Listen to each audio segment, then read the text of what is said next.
They say there's a forest near a place once called Crooked Hollow, a stretch of woods that doesn't really begin or end. You can walk for hours and somehow end up where you started. Locals stay away from it, especially at night when the fog rolls in from the marshes, thick, cold, like smoke from something that shouldn't exist anymore. The old folks used to warn, when the fog touches the ground, the shadow wakes up, and if it ever sees you, you're already gone. Years ago, an old forester named Sam lived alone in a cabin at the edge of those woods. His wife had vanished one foggy evening, wandering out to find a missing goat. They never found her, just a red scarf hanging from a branch, like someone had placed it there on purpose. After that, Sam stopped sleeping when the fog came. He'd hear soft knocks on his window, slow footsteps outside his door. But he never opened it.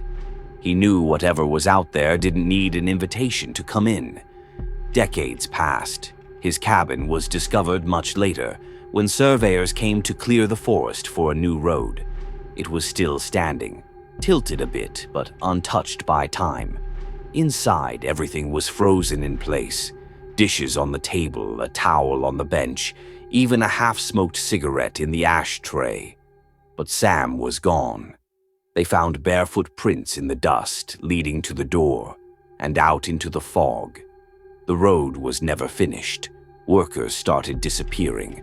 One went to fetch water and never came back. Another stepped out for a smoke. Only his flashlight was found, still glowing weakly 3 days later.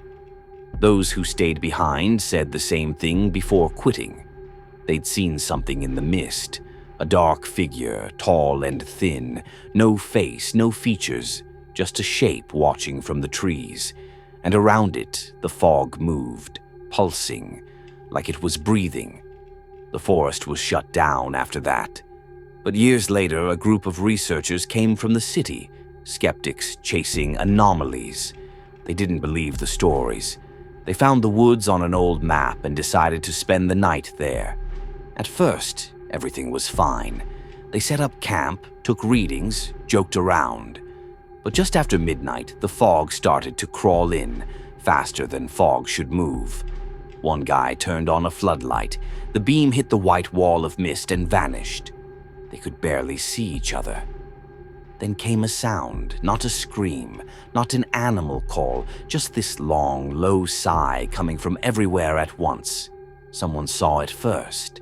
The shadow, tall, human-shaped, standing perfectly still in the fog. When he took a step back, it mirrored him. And then every camera died.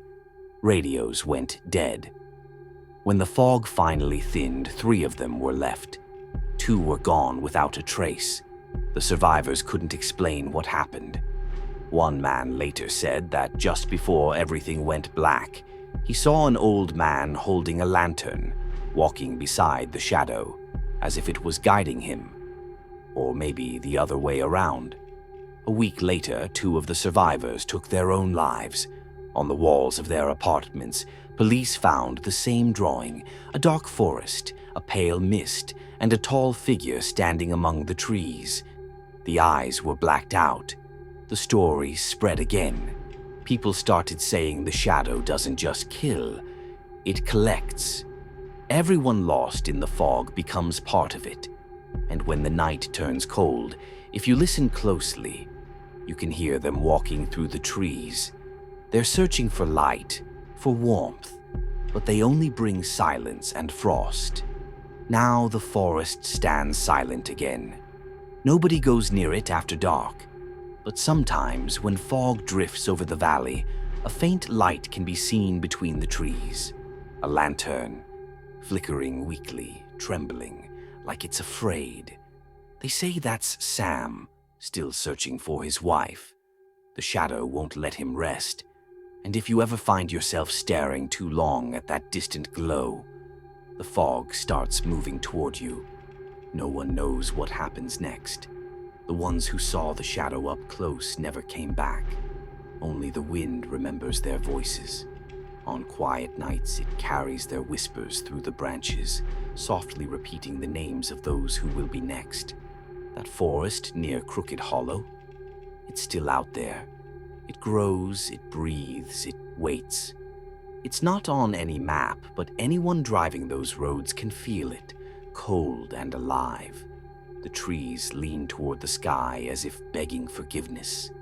The mist seeps from the ground like smoke from a grave, and deep inside it, something stirs, something nameless, watching for whoever forgets the way home.